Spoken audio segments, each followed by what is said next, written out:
Hey everyone, this is the Blackjack Hacker here and welcome to a brand new video. So in today's video, I'm going to show you how to win at blackjack without card counting.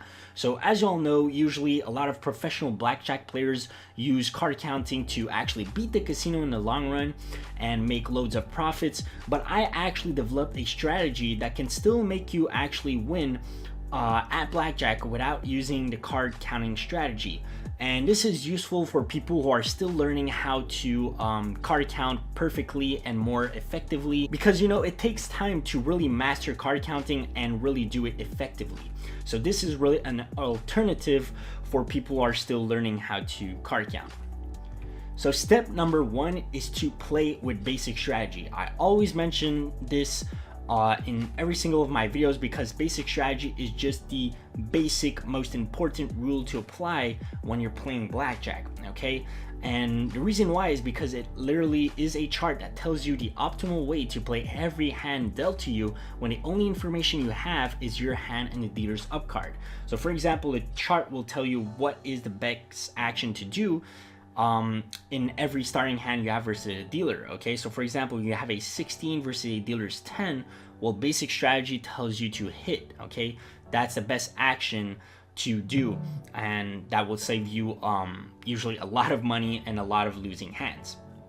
And by using this strategy, you actually decrease the casino edge to only 0.5% when you're playing blackjack. So this really decreases the edge a lot and pretty much makes it almost an even game. Now, rule number two is to play a certain blackjack game called Blackjack Surrender. And what this game allows you to do is to actually surrender your starting hand and only lose half of your bet instead of the whole amount. So this is really nice. So for example, if you have a really bad starting hand, for example a 15, and the dealer has a 10, well, in most cases, like usually 80 to 90% of the time, you're usually gonna bust those hands, okay?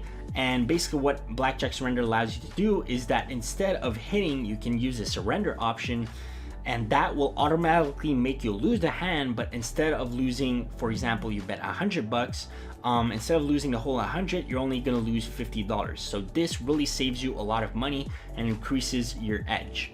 So usually you only need to use the surrender option when you have a 15 versus a dealer's 10 and a 16 versus a dealer's 9, 10, or ace.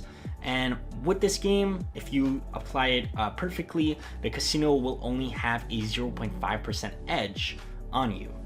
Okay, so rule number three is to apply advanced basic strategy. So advanced basic strategy is pretty much the same exact thing as regular basic strategy, but with extra exceptions, okay?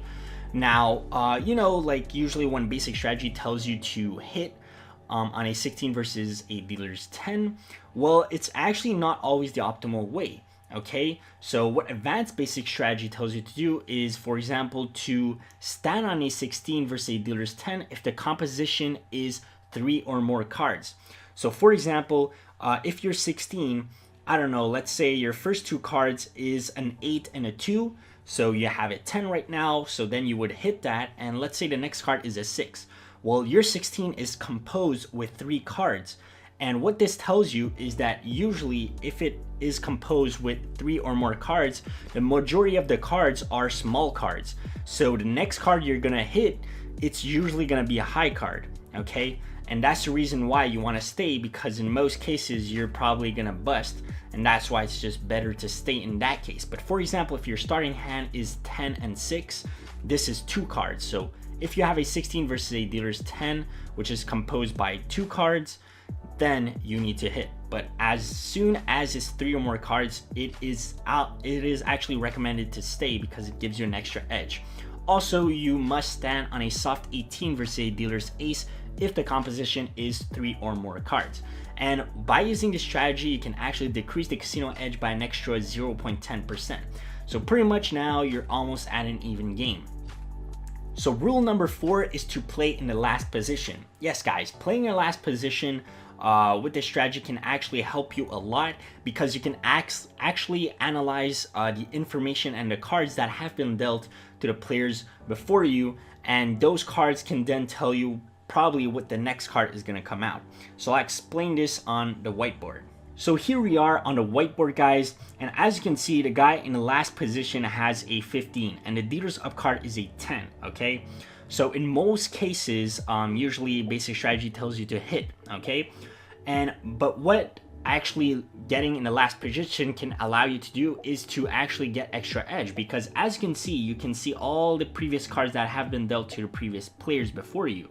And in the second round of dealing the cards, you can see that the card over here was a 9, so 9 is a high card, and this guy stayed. This guy busted on a 24, so that means he got also dealt a high card over here. This guy obviously stayed with a 19, and so now it's your turn. Now what it tells you over here is that, as you can see, there was 2 high cards over here. So the majority of the time, the next card that the dealer is going to deal is probably going to be a small card, so you're better off hitting. But let's just take, for example, if all the cards over here were small cards. Okay, so for example, if this guy hit a 5, okay, if this guy hit it and it hit a 4, and if this guy hit and it hit a 3, okay, now that was 3 low cards in a row. Okay, so in this case, by being last, you can actually then what I would do is I would stay, because you know that the previous cards were all small cards, so the next card is highly usually like 80% of the time it's going to be a high card that's going to be dealt. Okay, so that's why you can gain an extra edge over a casino, because you can actually analyze and predict what the next cards are usually going to be, and that's in your advantage.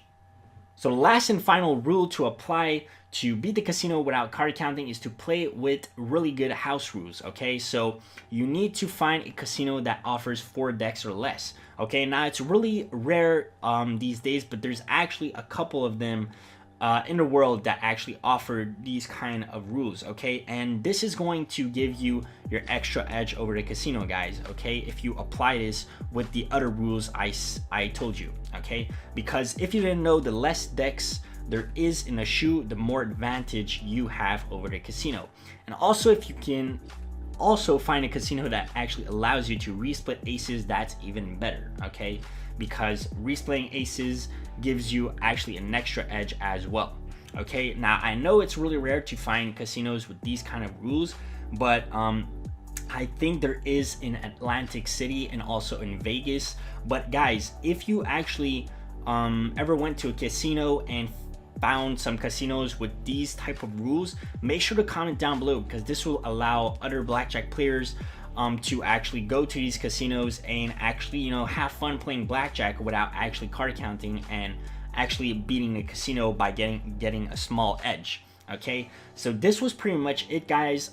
As always, I recommend you guys to still card count, okay, because it's way more effective. It gives you really extra edge. I have plenty of videos about card counting, okay, that I will leave in the description down below for you guys to watch. But yeah, this was just a simple video, like just to tell you guys, if you're still learning how to card count, this can be another alternative to still have fun playing blackjack without losing at the game, and actually, you know, gaining a really tiny edge over the casino. Okay, so hopefully you guys enjoyed. Make sure to like and subscribe, and make sure to turn on a bell icon, because you will then be notified every time I upload a new blackjack video. But yeah, with all that being said, see you in the next one, guys. Bye bye.